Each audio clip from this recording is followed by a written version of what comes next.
Hi guys, welcome to the channel. Today I'm going to be talking about Mercedes-Benz and AMG, where they're going, where they're headed, and what's going to happen to them if they don't change course very significantly before 2025, maybe even sooner. Welcome to the channel. You're watching The Electric Singularity. My name is Sam Evans, and remember to subscribe, guys, because otherwise you won't get notifications of all our excellent new videos that are coming in your feed. If you've already subscribed, well, welcome back. Great to see you again. Now, Mercedes-Benz and AMG will launch 6 new electric models under its EQ sub-brand by the end of 2022, joining the existing EQC midsize SUV and the Not for Australia EQV people mover in international showrooms. Now, first to make its global debut was the EQA, which is a small SUV based on the combustion-powered GLA, so therefore it's quite compromised. And in my recent 21 car test, mega test, it actually came in last place. Very unfortunate result, very underpowered. Obviously it's compromised because it's built on an ICE platform. It overall is a really disappointing effort from Mercedes because there's been some brilliant efforts. Hyundai Ioniq 5, which came in second, a very close second place, is an example of one of those brilliant efforts, and it's a much better car in every single facet, every single one, versus the Mercedes EQA. Now, obviously the EQA is it's around about a similar price to the Ioniq 5.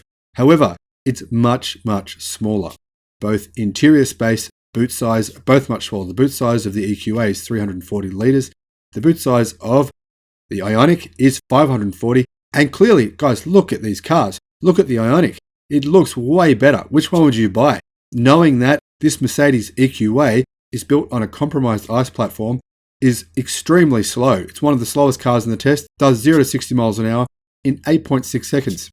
That is very slow. If you put a couple of people in that car, you might struggle to do just simple things like overtaking maneuvers, merge into traffic, very compromised. There are other EVs which are much better, which don't carry the brand name Mercedes. I believe Mercedes is actually damaging their brand by releasing vehicles like this for this price, which are clearly very compromised and not as good as their opposition. Now, next up this year, Mercedes will release the EQS limousine, which looks very nice, extremely luxurious, much more like a Mercedes, you must admit. And Mercedes say this will come with up to 700 kilometers of WLTP range.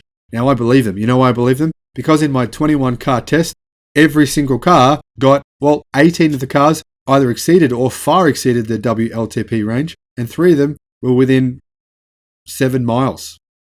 So journalists maybe are taking you for a ride here by claiming that WLTP ranges aren't correct. I found they are. In addition to that, the EQS, Mercedes will bring out an EQ badged version of the GLB 7-seat SUV known as the EQB, which was unveiled in April, set to be followed by the EQE executive sedan, rumored to go official in September. Now, 2022 will see the launches of the EQE SUV and the EQS SUV, which, as their name suggests, are high-riding SUVs sharing similar footprints to the EQU, EQE, and EQS sedans, all liftback in the latter's case.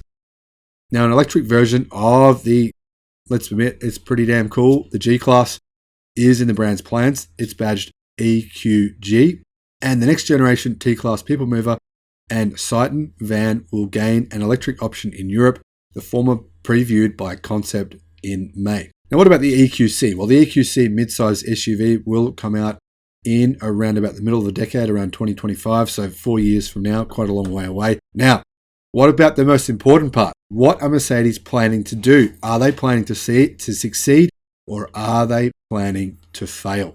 Well, I can tell you now, they are most certainly planning to fail at this stage. That may change. Maybe they'll fire their CEO and actually realize what the hell is going on, but they haven't done so yet. Why do I say that?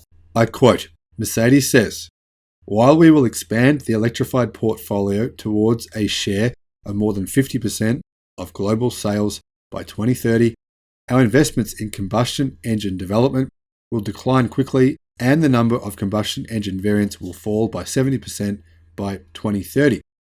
However, what they are claiming and saying is that only 50% of their portfolio of the vehicles they sell will be, and I'm talking 50% of total cars being sold will be electric. However, only about half that number will be full EVs. The other half will be plug-in hybrids. So 75% of Mercedes vehicles in 2030 will be on sale at a higher price than their comparable EVs. Mercedes say, from 25 on, we are targeting strong contribution margins for all new architectures thanks to high commonality and controlled investment and ongoing falls in the cost of battery systems.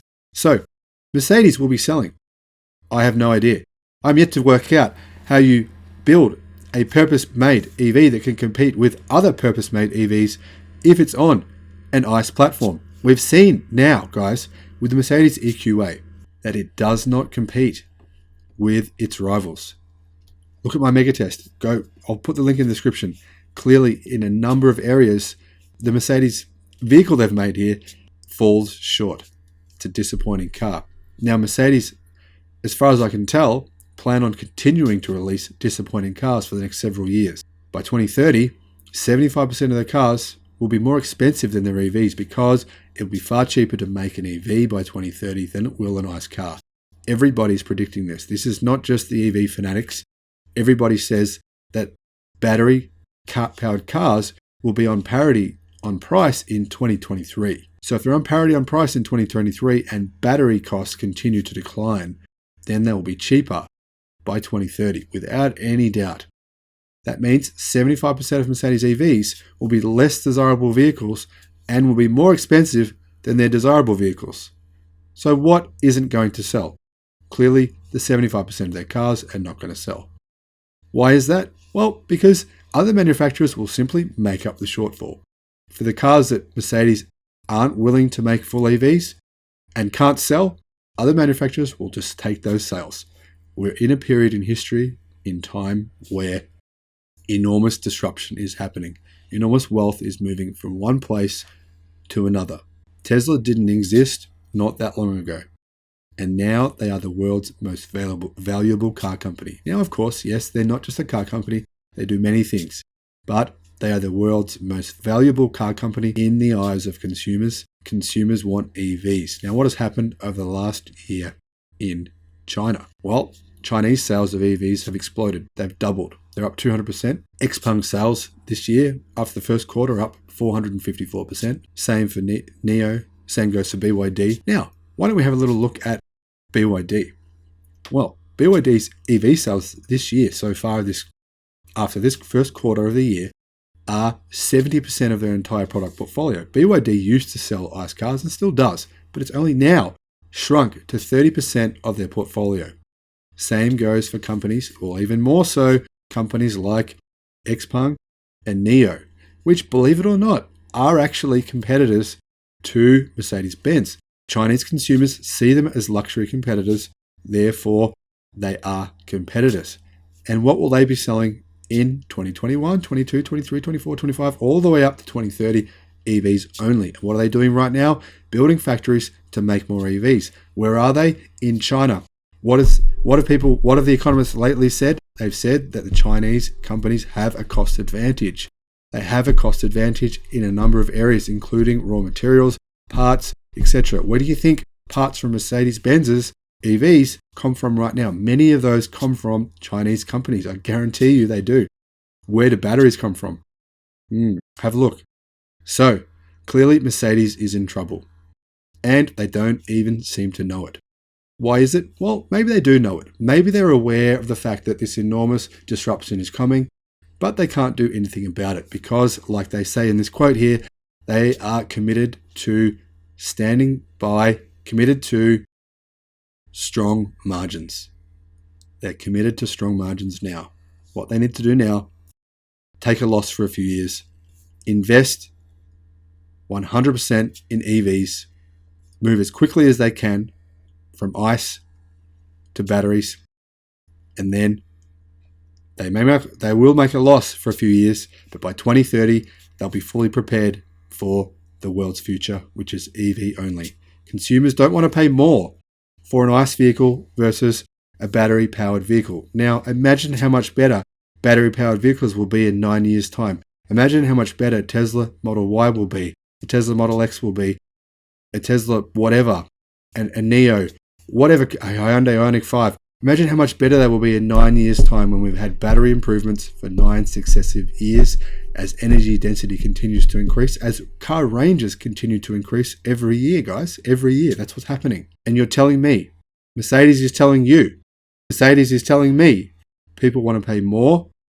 for a petrol-powered car than they do for a battery-powered car.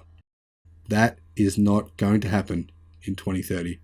Guys, make sure you check out my other videos about the future of Ferrari, the future of Ford, and the future of Kia. All 4 of those companies seem to be in a similar position, a bit of an alarming position, in fact, as Mercedes. I'll put the links below. I'll see you on the next one. Bye-bye.